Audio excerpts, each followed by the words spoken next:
کہ یہ دین اسلام جو حق جماعت ہے اس کی ڈور اللہ رب العزت نے اپنے ذمے میں لی ہے، اور باطل جماعتوں کو اللہ تعالیٰ نے شیطان کے حوالے کیا ہے۔ تو شیطان کا رحمان سے کیا مقابلہ ہو سکتا ہے؟ اور اگر شیطان اپنی پوری شرارتوں کے ساتھ، طاقتوں کے ساتھ آ بھی جائے تو تھوڑے دنوں کے لیے وہ لوگوں کو پریشان کر سکتا ہے، لیکن ہمیشہ ایسا نہیں ہوگا۔ اب میں تاریخ کے اعتبار سے آپ کو بتاؤں، حق و باطل کی جنگیں ہوتی رہیں، لڑتے رہے۔ اس میں آدم علیہ السلام کے بیٹوں کے درمیان جو شروعات ہوئی، وہاں پہ بھی دو جماعتیں تھیں، ایک حق پر اور ایک باطل پر۔ ان کے بعد حضرت نوح علیہ السلام کا زمانہ آیا، تب بھی کفر و شرک عام ہوا۔ نوح علیہ السلام کے ساتھ ایمان والوں کی ایک مختصر سی جماعت تھی۔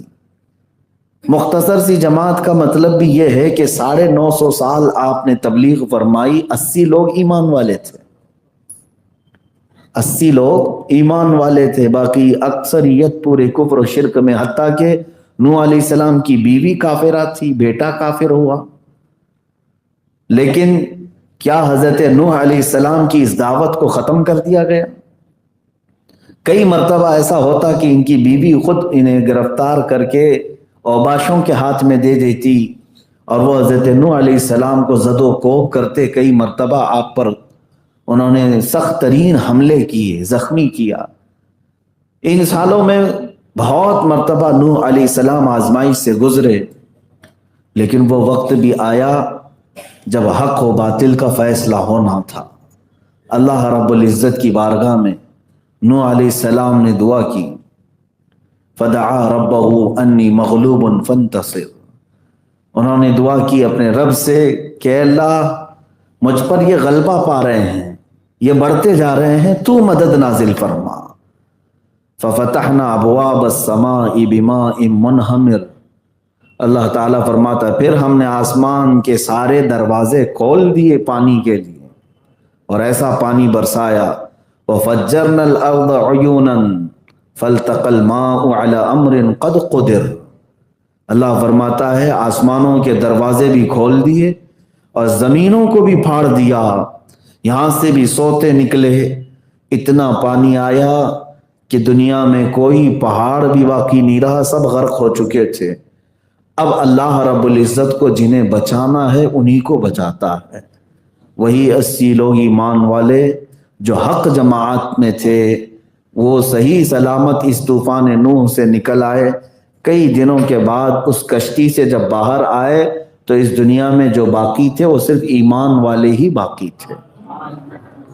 اس طرح کے حالات ہوتے رہے، حق اور باطل کا ٹکراؤ۔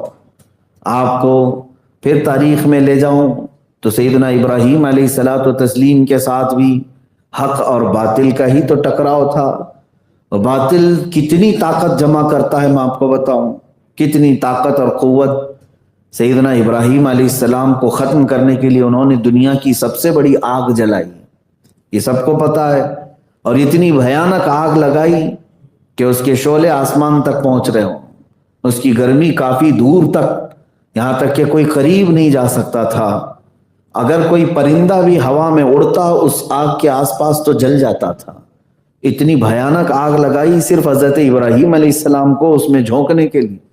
پھر منجنیق بنا کر کے مشین، جس کے ذریعے سے حضرت ابراہیم علیہ السلام کو انہوں نے ڈال دیا۔ یہی باطل سمجھتا ہے ہر زمانے میں کہ حق کو ہم نے سرے سے ختم کر دیا، اس کو آگ میں جھونک دیا، آگ میں ڈال دیا۔ ایسا نہیں ہے، حق اگر تنہا بھی ہو تو اللہ اس کے ساتھ ہے۔ ابراہیم علیہ السلام کو ادھر آگ میں ڈالا گیا، فوراً رب ذوالجلال نے جبرائیل امین کو بھیجا۔ حضرت جبرائیل علیہ السلام سب سے زیادہ تیز دنیا میں جو آئے ہیں، وہ 3 وقت پر، 3 وقت ایسے ہیں جس میں حضرت جبرائیل علیہ السلام سب سے تیزی سے دنیا میں اترے۔ ان میں سے ایک وقت جب حضرت یوسف علیہ السلام کو ان کے بھائیوں نے کنویں میں ڈالا تھا، اور دوسرا وقت حضرت اسماعیل علیہ السلام کی گردن پر جب حضرت ابراہیم نے چھری رکھ دی تھی، اور تیسرا وقت یہ ہے جب حضرت ابراہیم علیہ السلام کو باطل جماعت نے آگ میں جھونک دیا تھا تو آگ میں آپ کے گرنے سے قبل حضرت جبرائیل آ گئے، اور اب دیکھیں جو حق جماعت پر ہو اس کا بچنا اور اس کا صحیح سلامت نکلنا کس بنیاد پر ہوتا ہے، اس کے اندر کون سی طاقت ہوتی ہے، اسی بات پر میں آج گفتگو کروں گا۔ مجھے حکم یہی ہوا، حق و باطل کے درمیان خط امتیاز کیا ہے، حق اور باطل کے درمیان فرق کرنے والی چیز کون سی ہے، مجھے حکم یہی دیا گیا آج کے لیے۔ میں یہی بات عرض کروں گا کہ اب جو حق پر ہوتا ہے اس کے اندر کون سی ایسی طاقت ہوتی ہے جو اسے ان تمام برے آفات و بلیات سے بچا لے جاتی ہے۔ وہ آگ میں گرے، پانی میں غرق ہو، تب بھی صحیح سلامت نکل جائے، کون سی طاقت ہے؟ وہ طاقت میں آپ کو بتاتا ہوں۔ جبرائیل امین آئے، پوچھا الک حاجت یا خلیل اللہ، اے اللہ کے خلیل کوئی حاجت ہے تو بتا دے، مجھے اللہ نے بھیجا ہے۔ حضرت ابراہیم علیہ السلام نے کیا کہا؟ ہاں حاجت تو ہے لیکن آپ سے نہیں، اللہ رب العزت سے۔ یہ جو توکل اور ایمان ہے اللہ کی ذات پر، یہی حق جماعت کو ہمیشہ غالب کرتا ہے۔ آپ سمجھ میں آئے؟ حق اور باطل کے درمیان جو خط امتیاز ہے، فرق پیدا کرنے والی چیز، وہ اللہ کی ذات پر توکل، اور ہم مومنین کے لیے اس کے بعد رسول پاک کی بے پناہ محبت۔ یہ دو چیزیں جس کے سینے میں آئی، یوں سمجھ لیں کہ وہ حق اور باطل کے درمیان فرق کر دے گا، اور ہمیشہ اللہ رب العزت اسے نصرت و فتح کی طرف لے جائے گا۔ ابراہیم علیہ السلام کو آگ میں جھونک کر کے انہوں نے یہ سوچا حق ختم ہو گیا؟ نہیں میرے عزیزو، کئی دن وہ آگ جلتی رہی۔ جب آگ بجھ گئی تو ابراہیم علیہ السلام اپنے کپڑے جھاڑتے ہوئے باہر نکل آئے، کچھ نہیں ہوا، اس لیے کہ اللہ رب العزت کے حکم سے ہی اس کائنات میں ہوتا ہے جو کچھ بھی ہوتا ہے۔ جو کچھ بھی ہو وہ اللہ رب العزت کے حکم سے ہوگا۔ ان کے بعد سیدنا موسیٰ علیہ السلام کے سامنے بھی ایک بہت بڑی طاقت تھی، فرعون جس نے یہ کہا تھا انا ربکم الاعلی، میں تمہارا سب سے بلند و بالا رب ہوں، خدائی کا دعویٰ کرنے والا فرعون موسیٰ علیہ السلام کے مقابل میں ہے۔ اس فرعون کی طاقت کا حال یہ تھا کہ وہ 1000 لوگوں سے تنہا لڑ سکتا تھا۔ اس کی عمر 100 سال کی ہوئی تب تک کوئی بیماری اس کو نہیں آئی۔ تو یہ تمام چیزیں اسے غرور پیدا کر چکی تھیں کہ میں کبھی بیمار نہیں ہوتا، اور طاقت میں سب سے زیادہ، جسے چاہتا مارتا تھا، جسے چاہتا چھوڑتا تھا۔ تو اس غلبہ غرور میں اس نے خدائی کا دعویٰ بھی کیا۔ طاقت و قوت کا حال یہ تھا کہ لاکھوں فوج اس کو سجدہ کرتی تھی۔ پوری کی پوری جہاں جہاں دنیا میں لوگ بستے ہیں تقریباً اس کے فرما بردار لوگ ہو چکے تھے۔